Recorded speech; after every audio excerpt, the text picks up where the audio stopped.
Good morning, everyone, and welcome to our Amati Strategic Metals Fund update. First of all, thank you all for taking the time to join us this morning. Very much appreciated. My name's John Woolley. I work on the sales and marketing side here at Amati, and I'm joined today by Mark Smith, who's one of the fund managers on the fund, and he will be presenting today. I just thought before we start the kind of main part of the presentation, it might just be worthwhile covering why we refer to this as a kind of evergreen fund for those of you who are not familiar with the strategy. And what we mean by that is we invest in the miners of all metals. So yes, the precious metals miners, as many in the UK do, but on top of that, the industrial metals, plus probably more interestingly, all those metals that are going to be absolutely essential for the energy transition process. So we kind of see the fund very much as a long-term exposure to the asset class for clients, and what we kind of feel are going to be some really exciting opportunities over the next few years and decade ahead. Obviously, the headlines right now, we hear recession, inflation, and quite rightly for investors, that's kind of worrying. But that also throws up opportunities, which I know Mark will touch on. But also alongside that, we've got some really exciting long-term structural themes and trends happening in the asset class, like decarbonisation and all the great ideas and opportunities that's already throwing up for the fund to invest in. And that's essentially what the fund's about. It's about looking to invest in the best opportunities across the whole asset class for our clients and navigating through this field, because obviously there's lots of different drivers and things going on in this area. But we think it's a great, an exciting area to be investing over the next few years and decade ahead, which I know Mark's going to touch on in the presentation. The presentation will be 20 minutes or so. Please do submit your questions as we go through. We'll answer the questions at the end. We'll try and cover off all of those. If we don't get round to yours, please be rest assured we will follow up afterwards. So I think without further ado, I will hand over to Mark. Thank you, John, and thank you, ladies and gentlemen, for attending the Bright Talk update on the Metals Fund. I'm Mark Smith, as John highlighted, one of the managers of the fund. My co-fund manager, George Hakeem, actively manages the fund alongside, and so you can see we have a dual expertise in technical and financial that helps us navigate this natural resource sector. Today, we're going to provide you an overview of the current structure of the fund and an update on the investment themes, and also the opportunities that are presenting to us. And it's important to note here that the strength in this product comes really from our backgrounds. As I said, we've got industry experience in mining and geology, and this is coupled with the financial training that we've had through investment banking, and that gives us the dual expertise that we really need to manage risk in this natural resource sector. Once we've highlighted the themes and gone through the deck, we'll obviously open up for any Q&A, and happy to answer any questions. On the portfolio summary here, you can see that the current assets under management of this evergreen mining and metals fund actually is about £80 million at the moment. At month end, it closed at 71. You can see it's a focused fund comprised of 43 holdings. And it's important here that about 50% of those holdings are exposed to the development companies, with about 37% invested in the producers. So our bias is really investing in risk through our technical backgrounds in the developers. And we'll touch on why we view this as important. As I said, this is a concentrated portfolio, and we focus in the small and mid-cap stocks here. And this is where the managers can quantify and effectively invest in mining development risk for substantial reward. And really, this is our differentiator to the market and to some of our fund peers in the London and the UK market. On the portfolio breakdown and risk management, we continue to adopt a portfolio discipline which focuses on asset class, geographical exposure, market cap exposure, and technical and development risk. And this is really a way that we try and partially manage risk in the resource sector through this fund. If you look at the asset split on the top left donut, no one sector is over 70%, and we will retain at least 20% in gold as a risk diversifier to the fund. And indeed, as the fund's evolved since launch, I think we're in our 20th month now, you'll see that the specialty metals have now become the largest holding with over 44%, with the precious metals accounting for 43%. And it's this structure here that actually is our two metal bookends to the fund, one on green metal exposure, and we effectively are hedging that through our precious metal exposure with the other bookend. When we look at the geographical exposure on the top right-hand side, you can see over half the portfolio here is exposed to what we deem as a less risky Americas. And this is driven by our ESG approach, which actually is an ESGH approach. And we adopt the clean trade approach here at Amati Global Investors. And we're driven by the Freedom House guidelines and principles of responsible investing. And really, that's a focus on the humanitarian issues globally. And I guess, put simply, we just don't invest in companies in countries with a not free status, where there can't be any reasonable expectation of civil and political rights being upheld. If you look at the market cap exposure, bottom left, 35% of the fund here is invested in companies over $1 billion in market capitalization. And this focus of the fund is really to invest in what we deem as our sweet spot through our technical competence, is in the 500 million to $1 billion or $1.5 billion market cap. If we look at the metal exposure in bottom right, where you can see we're invested right across the suite of battery metals, but lithium is our largest exposure currently. We'll talk about why. And we've effectively hedged that out with gold, got a 23% direct investment in gold through our gold developers and gold producers that we invest in. And you can see we're a fully invested fund. We don't really want to hold too much cash. There's some great ideas to invest in, but we've got about 1 to 2% cash. This next slide really is just driving attention to our website, and the topics we're going to touch on today have actually been written about at length and in great detail on our website, and you can find that on amatiglobal.com. I think it's also worth highlighting here as well that our ESG strategy, which is important to us, is actually outlined on our website too. And this is where the managers will work closely with our ESG manager, Inez Ling, to navigate this area. Also, we recently launched a new literature product here called the Site Visit Series. And this is where the managers outline their views from recent field trips that we go on. We started to get out and about now that COVID is hopefully behind us. And we'll be adding to this trip note series with a trip to Namibia next week to look at some gold assets. Now I'm going to really get into the meat of this presentation, and there are 4 general themes and reasons to invest in the strategic metals fund. And the first theme is just the mine capital development. As a broad theme, hasn't changed too much since we launched the fund 19-20 months ago, but with the recent geopolitical events and the war in Ukraine, there's been a real focus from governments on their behavior of resource nationalism. And that, coupled with the fact that the industry as a whole has been so poorly capitalized. If you look at the chart on the left, the commodities, this is taken back over 50 years, and you see that commodities on a real term basis are at their lowest for over 50 years when measured against the S&P 500. And the point here is that if there's any mean reversion to this trend, we could see an uplift in commodity prices. And the following themes that I'm going to talk about really should prove positive to metal prices going forward.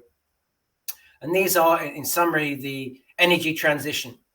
It's going to come at a cost, and that cost is increased metal demand. If we look at the mining industry, it's just been too slow to respond to the potential wave of metal demand. And given that it takes, between 5 to 10 years from discovery of an asset to build a mine, that supply deficit from my view, is going to be predicted to be the most acute over the next 10 years. And this is the sweet spot for the fund. This is why we launched the fund in the first place. Put simply, there's just not enough money being put into finding and mining new ore bodies. And if you look at the chart top right, you can see the industry peaked in 2012 with over $130 billion of capital invested in the ground. And since then, it's been on an ever declining trend. Yet you could argue that the future demand for metal has never been more acute. And this is the pinch point that we're excited about here. If you look at Wood Mackenzie also tried to tabulate this in a simple chart bottom right. And they've said that they've calculated the annual expenditure needed for copper, nickel, and lithium, just as an example here, if the world is to meet the 1.5 degree pathway. And what you can see is that the market's woefully undercapitalized here to meet that annual expenditure to roll out new mines and develop new assets. So really more has got to be done. And it's always best to invest in markets, metal markets, which are supply driven rather than demand driven. And I think we're at a point now where our industry and our market is supply driven. The next slide, busy slide here, but it really serves the point that it's a complicated area to invest in. But this is our other bookender or second theme for the fund, and it's battery metals. And for us, this has been a very exciting and profitable sector to invest in. At this stage, we've largely invested in the miners and explorers of the battery metals raw materials. And that's really on the left-hand side of the chart through the nickel, cobalt, graphite, manganese, lithium.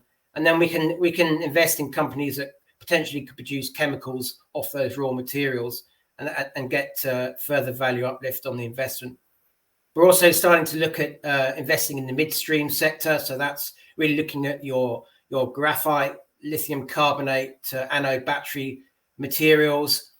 And we've also identified some downstream areas that I'll touch on later on in energy storage and recycling. And at the moment, you've got those magnifying glass icons there. So we're doing our research. We haven't rushed into this sector, but we targeted a few companies that we can invest in once the battery market rolls out and we get some inventory recycling and recycling of lithium-ion batteries.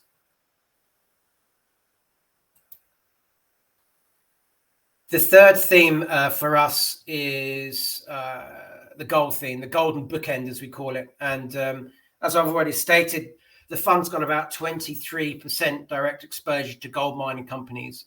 And this is an important risk diversifier to what you could view as quite a concentrated metal asset class exposure of the fund.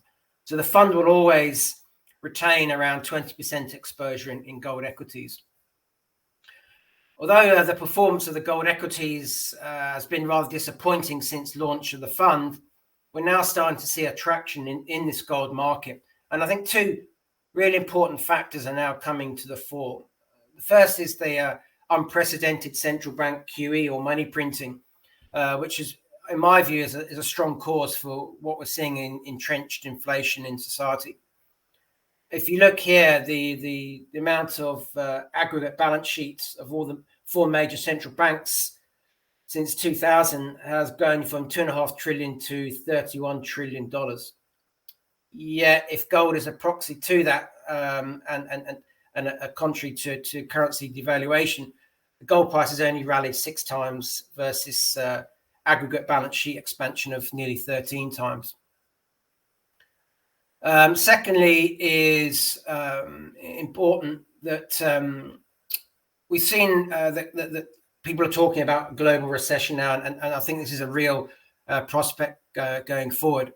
And this has been recently indicated by the US yield curve inversion. And that's where the 2-year notes have risen more than 50 basis points over the 10-year yield. And this is important because this is a critical recessionary marker. And it's at its highest level for 40 years. So that's really where the gold market has started to put its head above the parapet and respond to macroeconomic factors. This next slide is a cartoon slide, really to encapsulate what the market's thinking. And I've called it the Fed pivot, another golden storm. But basically, this slide illustrates what the market's current view on gold equities is. I think they're waiting for the Federal Exchange to stop and pivot from quantitative tightening to quantitative easing. And in fact, if you look at that chart in the bottom left by increment, of the previous 20 rate hikes from the Fed, 17 have ended in recession. And you could argue that this tightening cycle we're in now started and is in a recession. So gold does very well in these environments, and particularly in recession and stagflationary environments. The gold stocks we've invested in this fund should do very well in a rising gold price environment.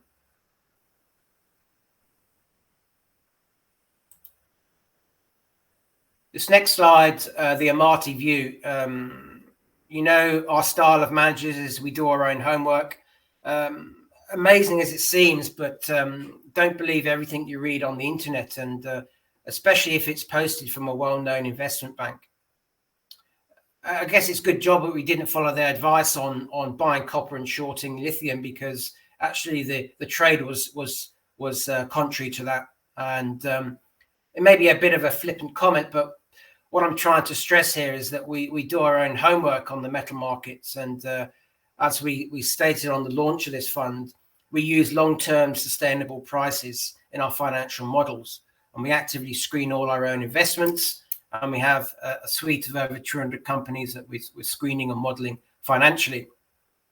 From that universe, we look for value amongst the metal miners, and we don't invest in momentum.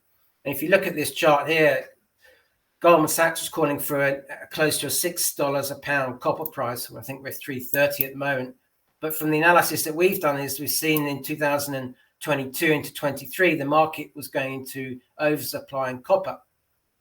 Contrary to that, lithium prices haven't corrected. In fact, they've rallied to all-time highs. So again, this is judged by our own work that we do on the metal sectors.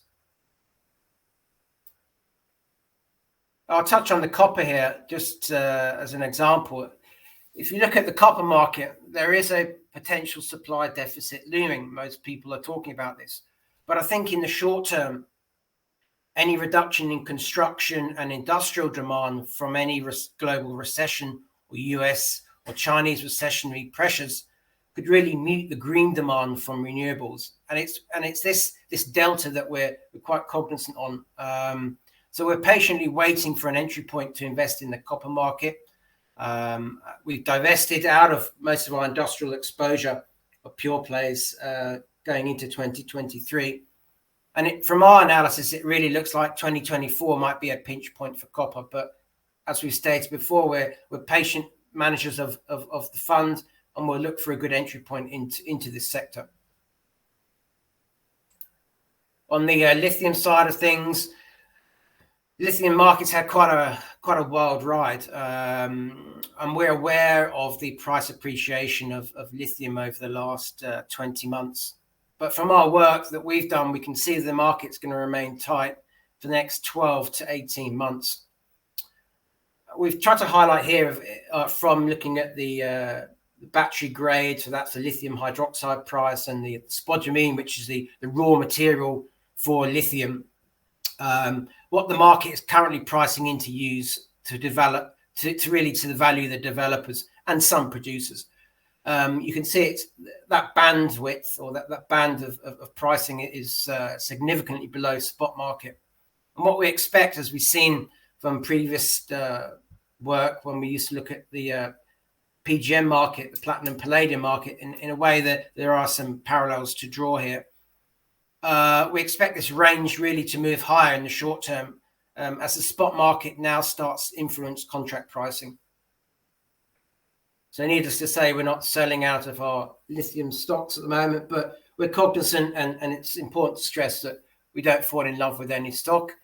And if we can find investments that can displace the investment return that we see on some of these, we'll rotate the fund accordingly.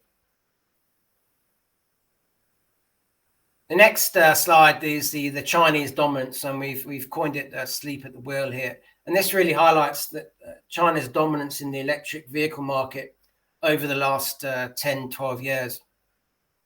And given that the geopolitical tensions we see and the emergence of resource nationalism as a strong theme, I think North America, Australia, and Europe will have to play and will play catch up to the Chinese market.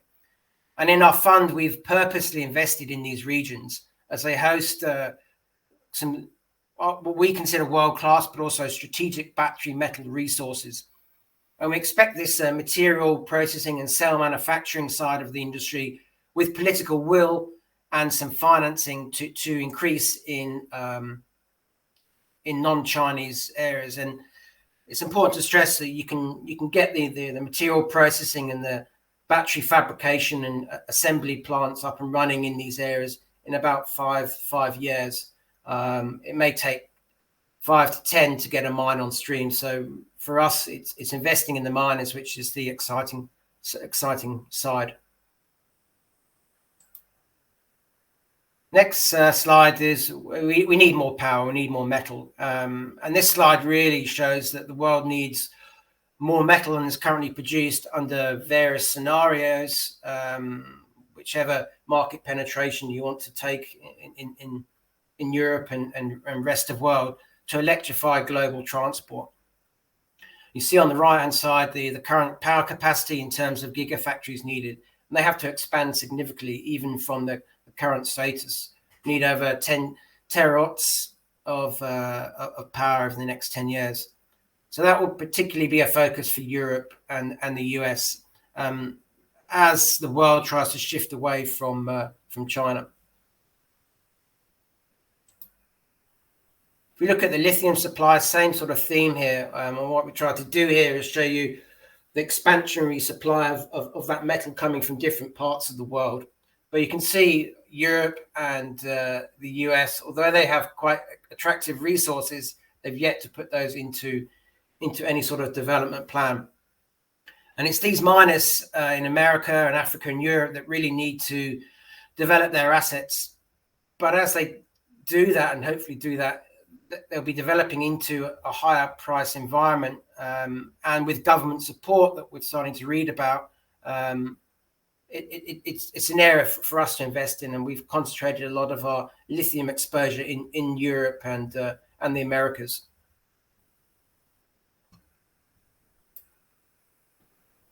So that resource nationalism is kind of playing out now with the US in their Inflationary Reduction Act. And that's it. That nationalism has been emerging in the form of, I call it, the $2.8 billion Biden boost. And what he's trying to do is boost domestic electric battery vehicle supply chain. China is also doing the same in a different way of they're starting to restrict Chinese investment in their domestic equities exposed to the battery metals. So the US here is going to provide grants to all aspects of the EV supply chain with tax breaks to the producers of battery chemicals, and also tax breaks or credits in the tune of $7,500 tax credits to the EV purchasers. So if we look at what's happened, the projects spanning 12 states in the US have initially benefited from this $2.8 billion. And in fact, 3 of our investments that we hold in the fund have directly benefited from grants and tax cuts to this IRA that Biden announced in his administration.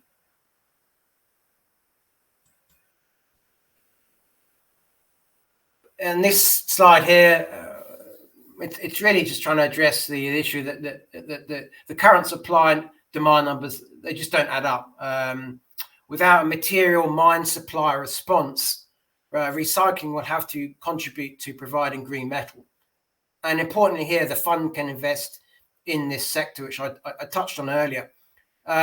Using recycled materials from spent batteries has the potential to potentially reduce production costs by 40%, energy use by around 80%, Water use is important, especially in the lithium brine market, by 77%, and sulfur emissions by 90%. So we're researching the metal recyclers as a way to get exposure to some of these metals, particularly cobalt, because 80% of that cobalt comes from the DRC, and because of our ESGH approach, we don't invest in the DRC. But there are several companies here that are responding to this by innovating a technique which utilizes what we call a hydrometallurgical route. So that's using fluid as opposed to heat to process spent lithium-ion batteries. And not only does this technique recover nickel and copper and cobalt and manganese, but also, importantly, lithium, which is more commonly wasted and not recovered by the pyrometallurgical processing route that's currently in operation. So there's an industry here that the fund can invest in as the battery metal market evolves and matures, and you get the life cycle recycling of batteries coming onto the market. If we look here into 2023, what we've tried to summarize is the possible demand threats and opportunities going into the next 12 months for our fund. And it's largely driven by the geopolitical risks, not surprisingly, but that's kind of being offset somewhat by resource nationalism. And what we expect is the countries, companies, industries stockpiling now ahead of any geopolitical unrest going forward. So that will have a positive demand pull on metals going forward.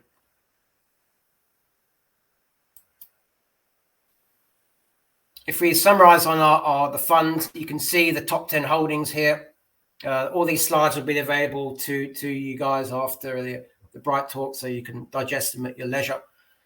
But given that we run quite a concentrated portfolio here, 40% of the fund weighting is in the top 10 holdings. And that's really testament of the fact that we're committed and confident in the investments that we put into the fund. We do our homework, we screen a lot of companies, and that's put into the conviction of over 40 to 45 stocks in the fund.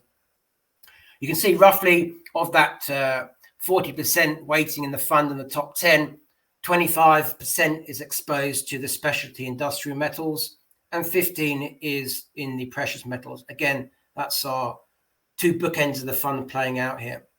Lithium is our largest exposure, and you can see now we have a uranium investment as well in the fund, and that's in the form of Cameco Corporation, which is one of the largest uranium producers in the world. And we see over time that we're going to add to the uranium sector. Why? Well, you can't have a renewable energy rollout without baseload power supply. And if you start removing or restricting gas and oil, then uranium will have to be included to contribute to baseload power for effective renewable energy rollout.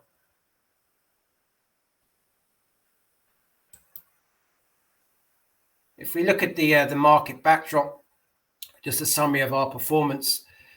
The Strategic Metals Fund, when it was launched, was really designed to be a multi-thematic fund. And again, and I'll stress, it was principally driven by value. So when we look at the fund performance over the last 19, 20 months, you can see that we've managed to materially outperform the gold index, and we've used the GDXJ, which is effectively an ETF benchmark of 96 gold, small and mid cap equities.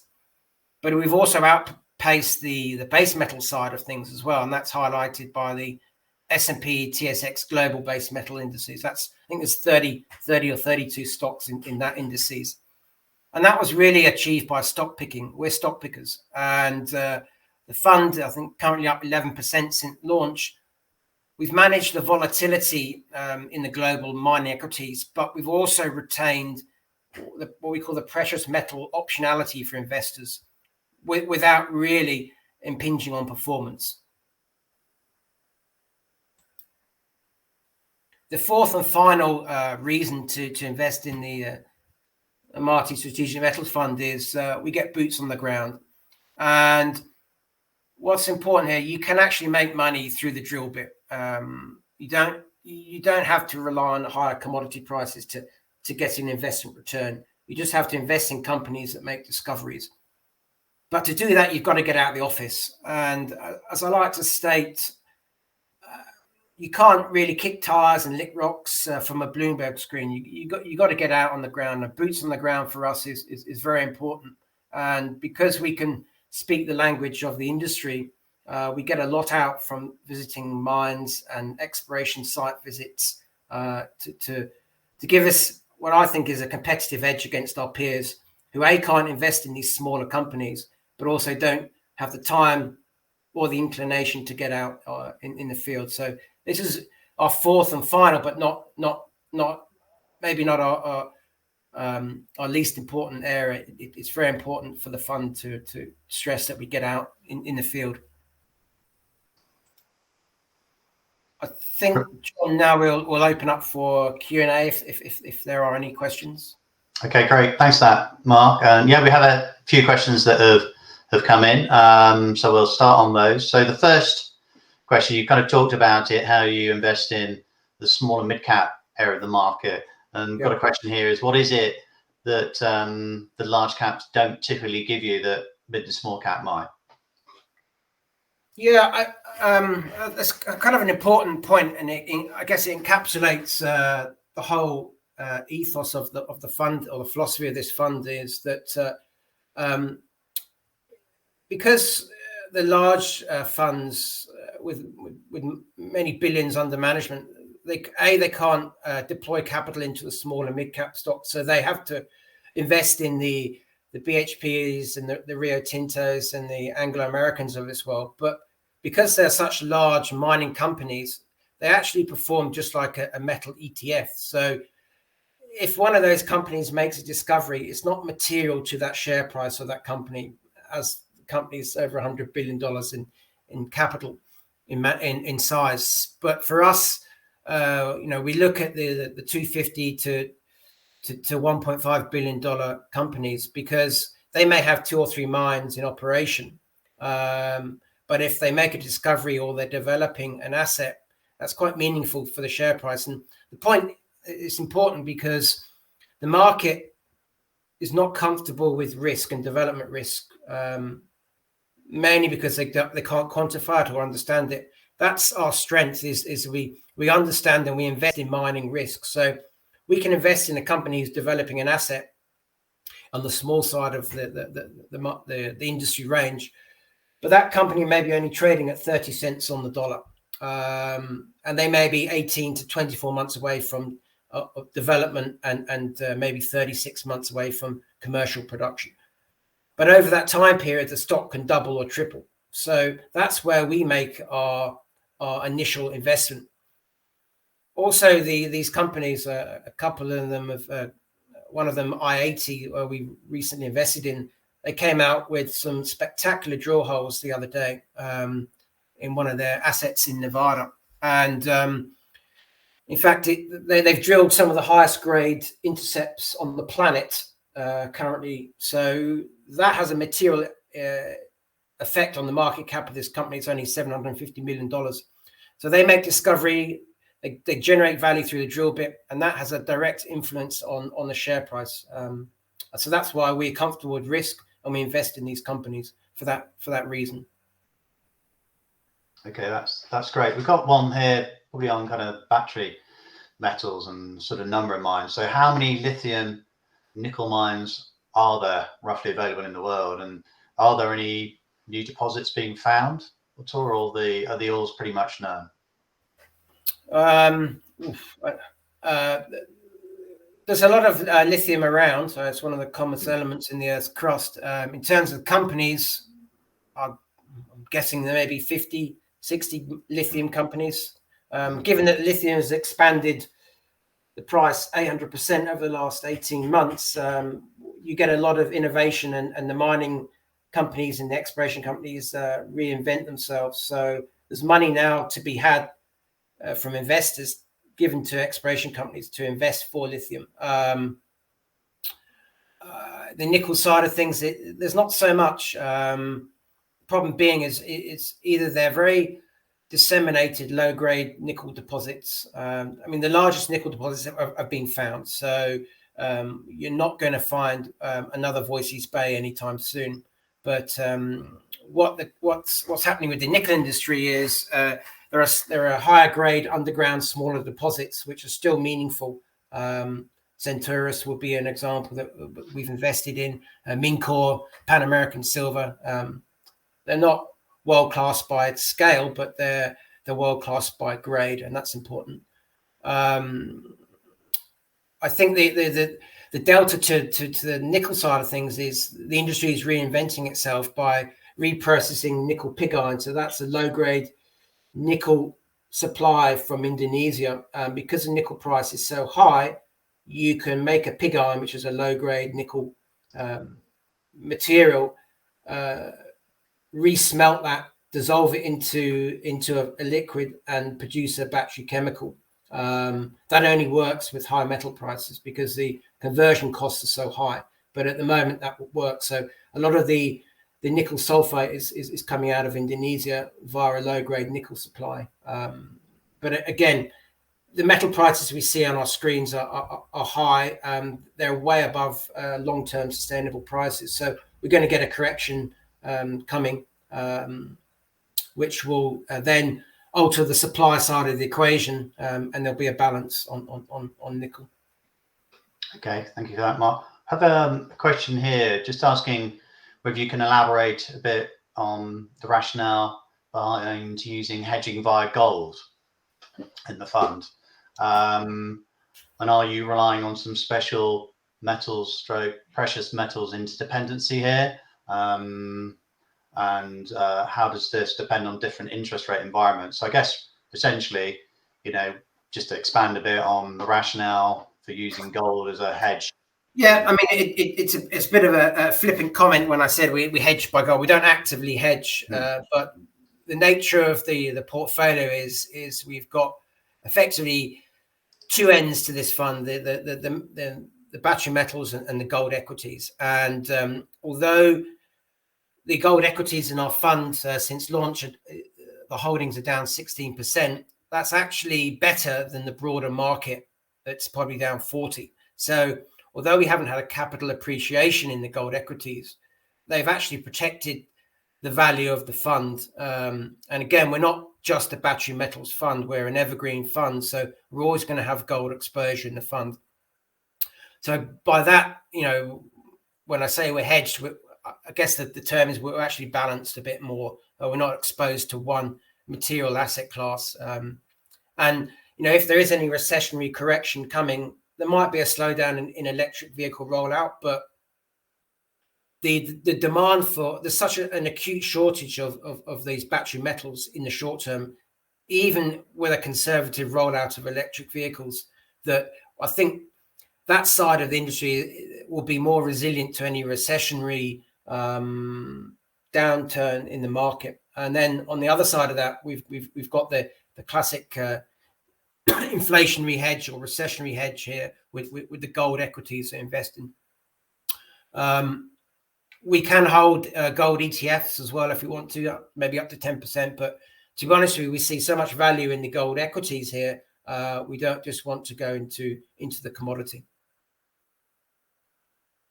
Thank you, Mark. That neatly leads on to the next question. You kind of mentioned ETF there, gold ETF, and we have a question around the metal prices are going to be strong over the next decade, and that would seem to be the case unless something changes.